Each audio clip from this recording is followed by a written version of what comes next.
Somebody Broke Her by TobiasWade. You know the kind of girl I'm talking about. She looks like life chewed her up and spit her back out. You can see it in her eyes, if you could even see her eyes.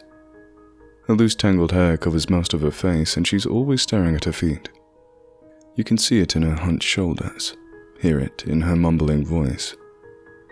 She's both desperate and afraid to be heard, hating herself for everything she says and everything she doesn't say. She doesn't live in my building, but I see her almost every day when she visits her boyfriend in the apartment next door. I've said hello to her a few times. She always flinches when I talk to her. The first thing out of her mouth is inevitably an apology. Sorry for being in the way, or for being here too often, or for taking up one of the dozen empty parking spots. I asked her name once, but she said it didn't matter. Why not? What am I supposed to say when I see you? I asked. Nothing. You don't need to. I'm nobody. Well, my name's... But she just kept walking, head leaning against the neighbor's door, hands in her pockets, looking like an ostrich trying to disappear into the sand. Bye, nobody! I chimed as the door opened to let her in. I couldn't be sure under the hair, but I think she almost smiled. Bye, somebody, she murmured, disappearing into the doorway. My neighbor Jeff poked his head out. A scrawny fellow with a soul patch and a beanie which seemed permanently affixed to his head. He nodded sharply at me, like a fighter paying insincere respect to his opponent, slamming the door. I liked watching nobody from my balcony when she was parking her car. I liked the fluid grace of her movements, which transformed regular motions like opening doors and stepping over obstacles into choreographed dance. I must not have been the only one who noticed either, because there always seemed to be someone hitting on her when I saw her.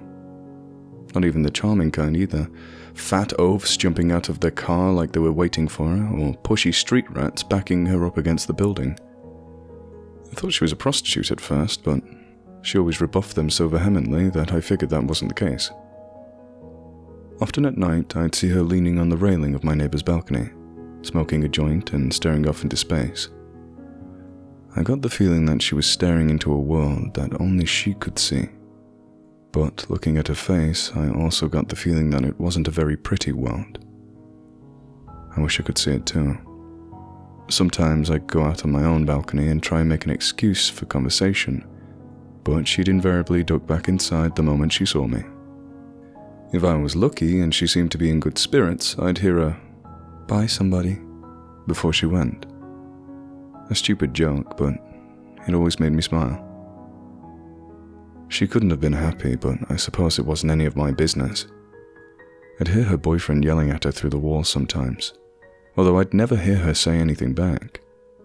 I figured that she was her own person with her own choices to make, and if she's being really mistreated, then she wouldn't keep coming back.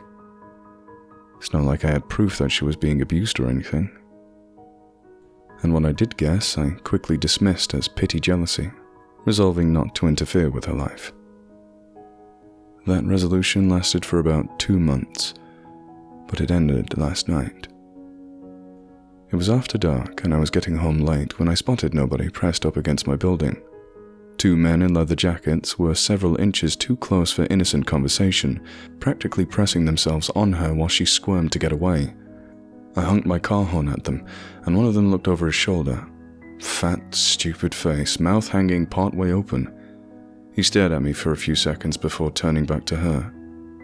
I got to go, I heard her say. Somebody's waiting for me. I honked again. Fat face turned to walk over to my car. Cool it, arsehole, he shouted. This target only has 11 points left anyway. Get your own damn go. I rolled down my window. What the hell is that supposed to mean? You knew or something? He asked, fishing out his phone. He showed me the screen which depicted a GPS map of my neighborhood. Scattered throughout were little targets, each with a name and life bar like a video game character has. The target against my building was named Celia, with 11 out of 100 life remaining. I don't know what the fuck that is, but I'm not playing. I told him. He laughed, more like a guffaw, really. Deep and guttural without the slightest hint of mirth. You're after that piece of shit and you're not even getting points? Hey Mark, he actually wants this bitch. The other guy, presumably Mark, still had the girl against the wall. He made a half lunge at her as she wiggled free, but it was just to scare her. She looked like she was about to run toward my car, but seeing the fat one over by me, she sprinted towards her own vehicle instead.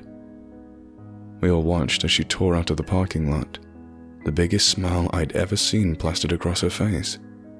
Don't waste your time. Somebody already broke her. Fatface slammed my car with the palm of his hand as he turned to leave. Let's go, Mark. There's 2 more of them on this street. I was so relieved to see them go that I didn't try to ask any more questions. Nobody had a name. It was Celia. And something was tracking her location and broadcasting it out to these creeps. It didn't feel like I was meddling in someone else's business anymore. I couldn't just play dumb and let her sort this out for herself. A few minutes later, I was hammering on my neighbor's apartment. Hey Jeff, you in there? Bugger off. It's about the game you're playing with Celia. It seemed pretty vague to me, but if he was involved, then he'd know what I was talking about.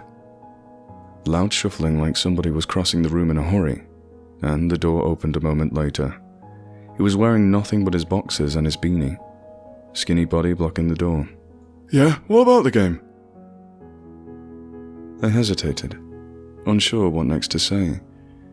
He must have misread my silence because his face became animated and hopeful. Did I win the prize or something? I nodded stiffly. Jeff threw the door open to welcome me in, practically dancing with excitement. Holy shit, I knew it! I've been on the leaderboard for weeks. It was only a matter of time. Seriously competitive shit, you know. I've got everything ready for you, come on in. He rushed to a cabinet under the sink and began holding out cardboard boxes. I still didn't know what the hell was going on though, so I had to play along to get more answers. How many points are you at now? I asked. 723. Without hesitation. 19 separate targets, although I've been getting most of my points from Celia, as you know. He plopped 2 cardboard boxes on the coffee table beside me, flaying them open for inspection. The greasy smell of stale sex was nauseating. This one's got all the condoms in it, he said. Hundreds of them, all used, neatly tied off into little balloons. And this one has all the recordings. 723 is a lot, I said, pretending to be impressed. Tell me how you were keeping score. He looked suspicious for a moment, but it passed. If my question raised any red flags, then he was too pleased with himself that he didn't dwell on it. It's legit, I swear. I used the breaker rulebook and everything. 10 points for humiliating her. 15 points for taking a personal item or making a big decision for her. 25 for unwanted sex or something physical. Then I've got a bunch of the small ones I've been building up. The daily criticisms, isolating her from her friends and family, that sort of thing. What's the prize going to be? Hold on a minute. I've got to ask you all the questions first. Standard procedure, you know? How come you never told me you worked for Breaker? Must have known that I played. Jeff asked. Again, the suspicion, this time lingering on his voice. I shrugged, making notes on my phone as though I was dutifully recording his answers. What do you think the purpose of the game was, and how did you get into it? Isn't it obvious? You just have to break her. I started playing when my buddy got dumped by his ex. He paid me to have her registered in the system, and I thought it'd be fun to join so I could start harassing her. At first, it was just to support my buddy, but it was pretty helpful seeing where all the vulnerable chicks were. Turned out I was pretty good at it, so I decided to try and get enough points to win the prize. I typed as he talked. My fingers were literally shaking. And Celia, did you ever love her? He laughed. It wasn't a pleasant sound. A pause, then... Oh, are you serious? Come on, man, it's just a game. So what's the deal? Am I getting the prize today or not? I didn't look up from my phone. I was so disgusted that I couldn't even look at him. The silence was excruciating.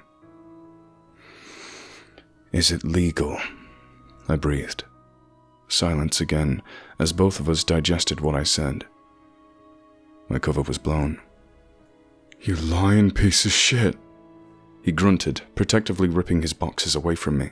You're trying to steal my points or something. He was on me before I even realized what was happening.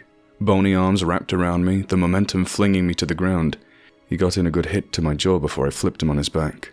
I was bigger and stronger than him, but he twisted under me like some feral animal. She's mine! You don't know how much work I put into that bitch! I punched him to shut him up. He spat blood at me, and I hit him again. I never thought it would feel so good to hurt someone. But now that I started, I couldn't stop myself. Next I knew, my hands were so soaked in blood that it ran between my knuckles like rivers. Jeff wasn't moving. And I was okay with that. Jeff's phone beeped where it lay on the ground. Somehow the weight of what I'd just done didn't hit until I heard it. It beeped again, and I lifted to see what was going on. It was a notification from Breaker. I opened the app and saw a short questionnaire. Humiliation, abuse, control, a daily checklist for him to go through to get his points. What the hell did I just get myself involved in? And who was I to think I could make any difference when a whole world full of terrible people were trying to destroy her? At the bottom of the form it asked, "Did you see her smile today?" Numb and overwhelmed, I clicked yes. Immediately, Celia's life bar jumped a point, up to 12 out of 100. Well, that's some difference at least. Not much, but it's a start.